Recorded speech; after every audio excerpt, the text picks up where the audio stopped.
Y'all know me, I love a good Facebook post or a good tweet.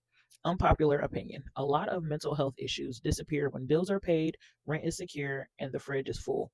Peace is expensive, and pretending money doesn't affect mental health is privilege. I'm so happy that people are finally getting to the stage in life where they're starting to realize that money affects mental health, whether we like to admit it or not.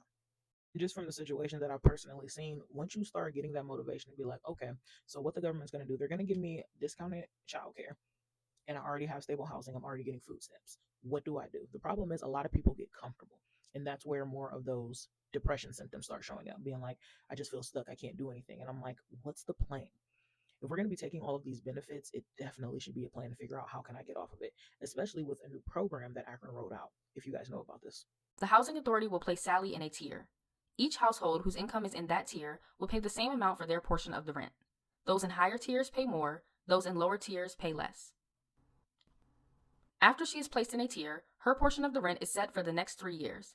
If Sally's income goes up during those 3 years, she does not need to report it to the housing authority, and it does not change her portion of the rent until her next re-examination. But wait a minute. What if Sally loses her job or faces a health crisis that makes it hard for her to pay her portion of the rent?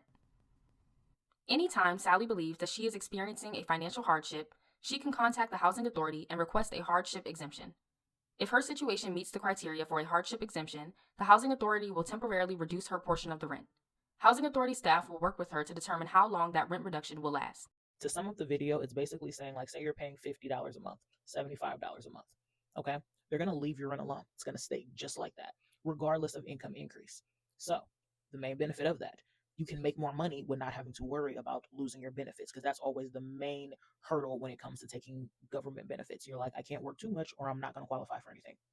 And with the study that's being done in this program, it's supposed to be able to bridge that gap.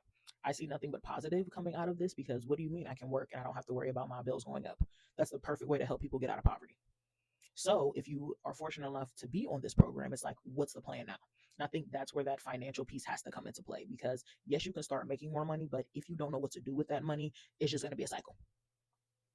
So if you're in the Akron area and you think that you qualify for any of this, reach out to AMHA, reach out to HUD, reach out to your case manager there, ask questions, because they say it's randomized, but it doesn't hurt to ask. Have a good day, y'all. You can pause to read it if you want to read all of the information.